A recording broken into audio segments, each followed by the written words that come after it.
The Upshaws season 2. Did they recreate the magic of season 1 or did they fumble the Netflix bag? And that's a big bag to fumble. I wish I had a Netflix bag. I know I wouldn't fumble it. I don't think.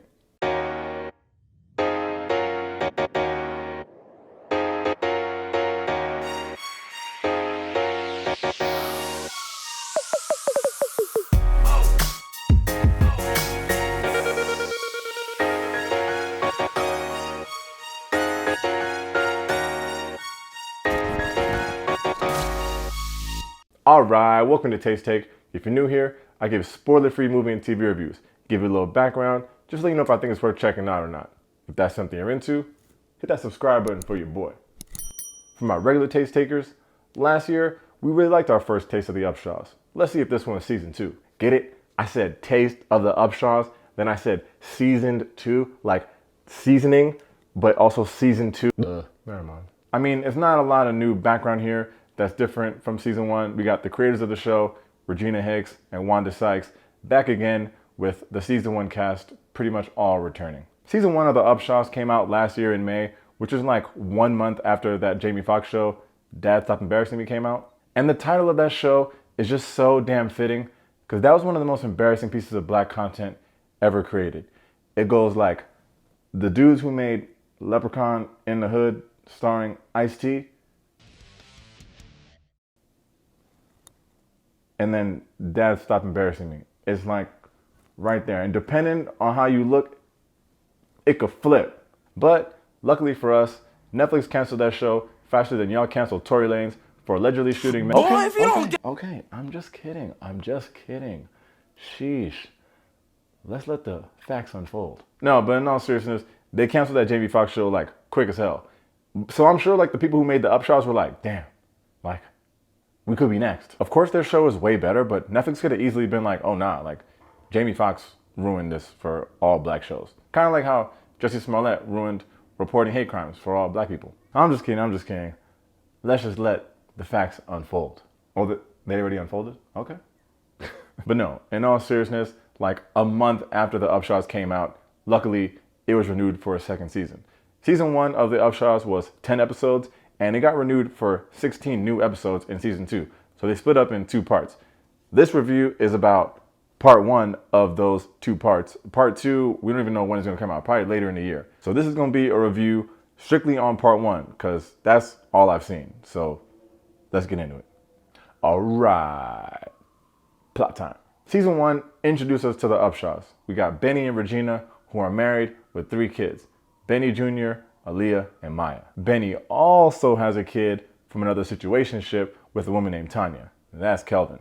And if you listen closely, you can hear Mike Epps call him Calvin more than once. I digress. Finally, we have Regina's sister Lucretia, who lives with them and drives Bennie crazy. So last season, we got to know all these characters, spent some time with the kids, learning all their dynamics, watch Bennie and Tanya co-parent.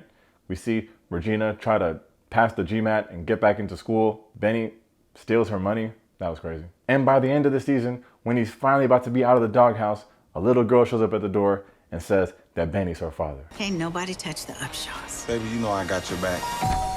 Is this where Bennie Upshaw lives? Who's asking? His daughter. Really? It was a nice little cliffhanger there for the show, but at that point, they didn't even have a season 2 lined up. So it's just good for them. Like, it became a #1 show on Netflix, got renewed, and here we are back for season 2. It's just good for black people. This season, I feel like we learned a lot more about the characters, and it's split up quite evenly. A lot of times in shows like this, they treat the kids like side projects. It's kind of messed up. But even starting with Bennie Jr., we're going to see a lot more screen time with this dude for some reasons I won't spoil. But yeah, and also he has a new love interest. So shout out to the gay representation. I just feel like a lot of shows just be like, this person is gay. But they don't like show them dating people or being with people or even like making out. Netflix don't care though, they just be going for it. Anyway, even the youngest kid, Maya, has a little storyline here where it's just about her like wanting to spend more time with her older sister, Aaliyah. It's cute. And of course, we got to shout out Journey Christine. You know, that's the homie of the show, And speaking of her big sister, Aaliyah, in season 2, she's starting high school and she only cares about one thing, getting popular. You get to see the things that she's willing to do to get acceptance from the popular girls, regardless of what trouble that causes her at home and with her best friend. It's got a nice little Mean Girls feel to it when Aaliyah's trying to convince her best friend that she's only blowing her off so they can both benefit. But we all know how that turns out. You know what? It's not my fault you're like in love with me or something. What? Oh no, she did not. Kelvin this season is still dealing with splitting time between his parents, and this time around, his mom Tanya has a new boyfriend. So of course, Benny's not cool with this. Obviously, you can see where this is going.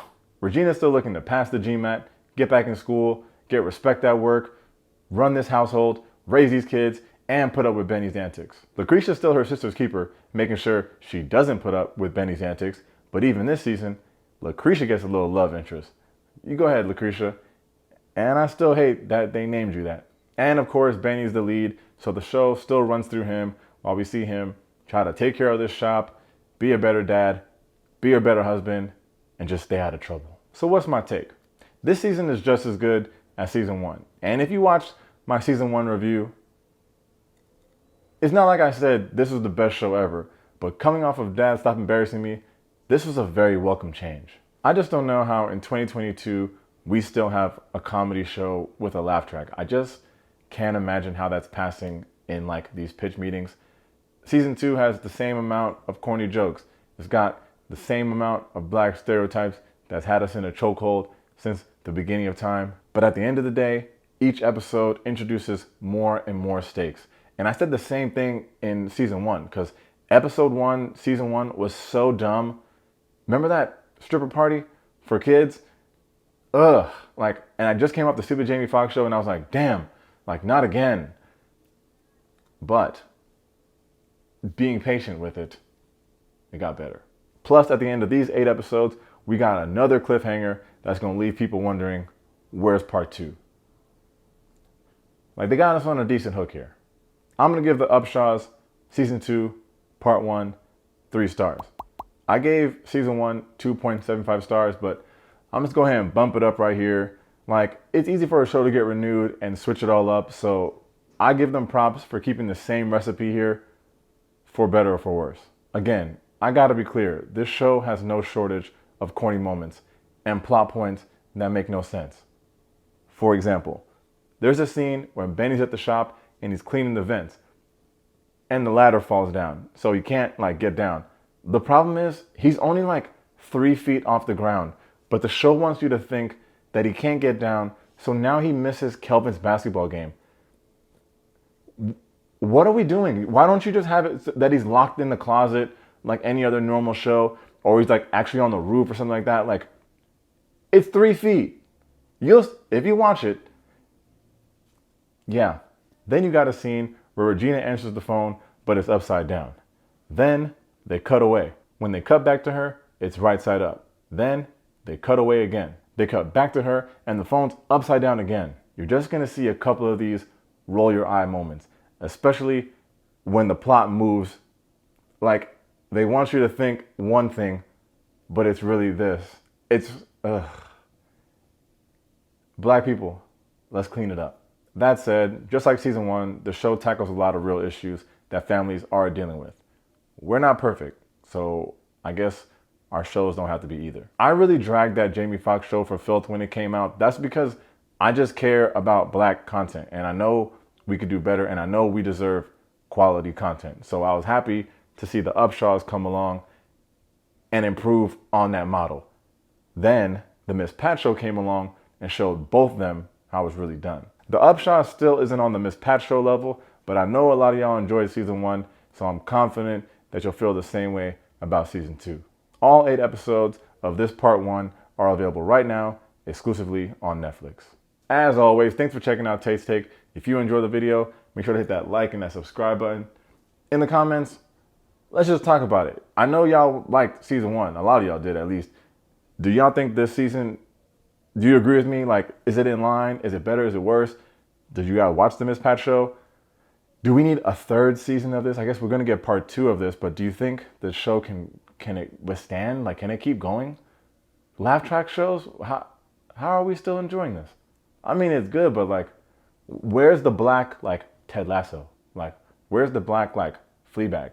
Where's the new A Different World? Where's the new My Wife and Kids? I talked about it last time. Like, this is a family show, but there's hella N-bombs, F-bombs. Like, they're cursing a lot. So who is supposed to watch this with their kids?